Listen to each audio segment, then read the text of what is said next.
कृष्ण और करुणा का संदेश। फोल्डेड हैंड्स, जहां करुणा है वहीं श्री कृष्ण हैं। स्थान द्वारका। समय श्री कृष्ण का राजकाल। द्वारका नगरी में एक विशेष दिन की तैयारी हो रही थी। वह दिन था करुणा उत्सव, जो श्री कृष्ण ने आरंभ किया था। इस उत्सव का उद्देश्य था लोगों को दया, सेवा और प्रेम का महत्व समझाना। एक बूढ़ी महिला की आशा। द्वारका के बाहर एक छोटी सी कुटिया में भामा दादी नाम की एक वृद्धा रहती थी। वह बहुत गरीब थी, लेकिन श्री कृष्ण की अनन्य भक्त थी।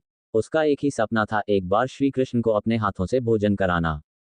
उस दिन वह सुबह से ही अपने छोटे से आंगन में बैठे हुए पेड़ की छाल से चूल्हा जलाकर मोटे चावल, गुड़ और साग बना रही थी। भामा दादी जानती थी कि श्री कृष्ण इतने बड़े राजा हैं, लेकिन मन में ये संकल्प था, आज वह स्वयं आएंगे। महल में दूसरी ओर, उधर श्री कृष्ण अपने महल में दरबार के कार्यक्रमों में व्यस्त थे। मंत्री, रानियां, सेवक सभी उनके चारों ओर थे। सब उन्हें सोने चांदी के थालों में व्यंजन परोसना चाहते थे। तभी कृष्ण अचानक रुके और बोले, मुझे कुछ देर के लिए बाहर जाना है। रुक्मिणी और सत्यभामा चौंकी। महाराज, आज तो पूरा द्वारका आपका करुणा उत्सव देखना चाहता है। कृष्ण मुस्कुरा दिए, किसी की करुणा मुझे खींच रही है। श्री कृष्ण का अद्भुत आगमन। कृष्ण अपने रथ को छोड़कर पैदल चलते हुए द्वारका के बाहरी हिस्से में पहुंचे। गांव के लोग आश्चर्यचकित थे कि श्री कृष्ण बिना किसी रथ, रक्षक या सेवक के कैसे आए। वह धीरे धीरे भामा दादी की कुटिया के सामने पहुंचे और बोले, मैया, भोजन मिलेगा। भामा दादी की आंखों से आंसू बह निकले। हे नंदलाल, तू आ गया। मैंने तो केवल भाव से तुझसे कहा था, तू सचमुच आ गया। श्री कृष्ण ने सिर हिलाया और मिट्टी के कटोरे में वह सादा भोजन खाया, चावल, साग और गुड़।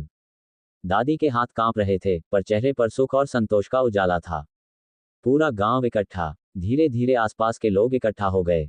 सबको पता चल गया कि भगवान श्री कृष्ण किसी वृद्धा के घर भोजन करने आए हैं।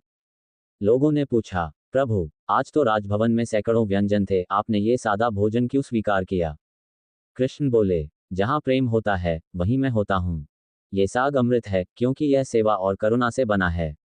राजमहल के व्यंजन स्वाद दे सकते हैं, लेकिन आत्मा को नहीं छू सकते। करुणा उत्सव का असली अर्थ।